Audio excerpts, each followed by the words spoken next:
messieurs les abbés de la tradition, mesdames et messieurs, mes chers amis, tout d'abord un grand merci à Civitas et à Alain Escada d'organiser ce rassemblement de nationaux, de patriotes, de fervents croyants pour la défense de la France française.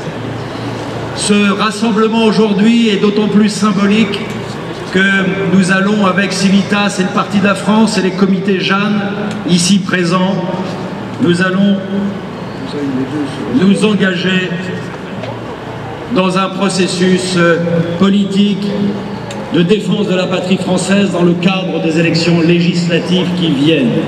Nous allons pouvoir ainsi faire entendre la voix de la vraie droite nationale française, la voix de l'identité française, la voix de l'âme de la France. Mais aujourd'hui, nous sommes rassemblés pour honorer une fois de plus l'héroïne libératrice, la martyre et la sainte de la patrie. Jeanne incarne l'union fondatrice de la conscience nationale par le lien entre le peuple de France, la terre de France, le roi de France et le roi du ciel. Jeanne a rempli jusqu'au sacrifice sa mission historique au service du royaume de France et du peuple français. Par le sacre du roi à Reims, elle a permis le salut de la France. Puis vint le temps de la capture, du procès, du supplice. Mais la mission historique de Jeanne ne s'est pas achevée sur le bûcher à Rouen.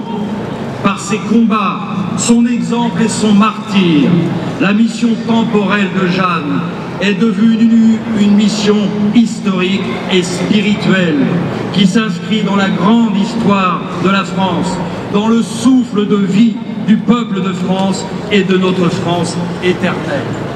Les plus sceptiques, les plus hostiles ont finalement été tous subjugués, fascinés par la figure exceptionnelle de Jeanne d'Arc.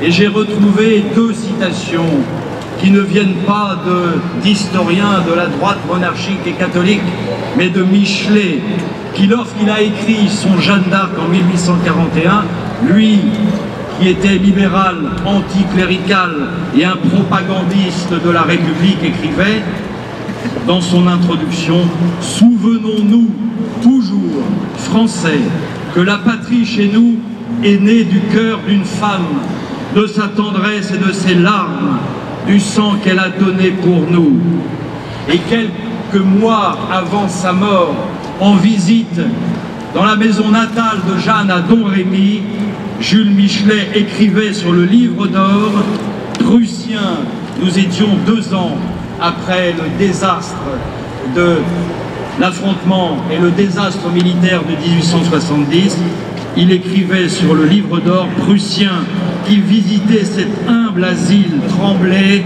car l'Esprit de Dieu y plane encore. » Jeanne, tu es notre héroïne et notre sainte. Jeanne, nous qui sommes rassemblés ici, sommes les fils et filles du peuple de France. Nous sommes ton peuple. Jeanne, notre sainte, nous en appelons à toi, afin que tu donnes au peuple français la volonté et la force de défendre la patrie de ses ancêtres, de défendre ses traditions, sa mémoire, son identité, son héritage spirituel et ses libertés, afin que demain comme hier, vive la France!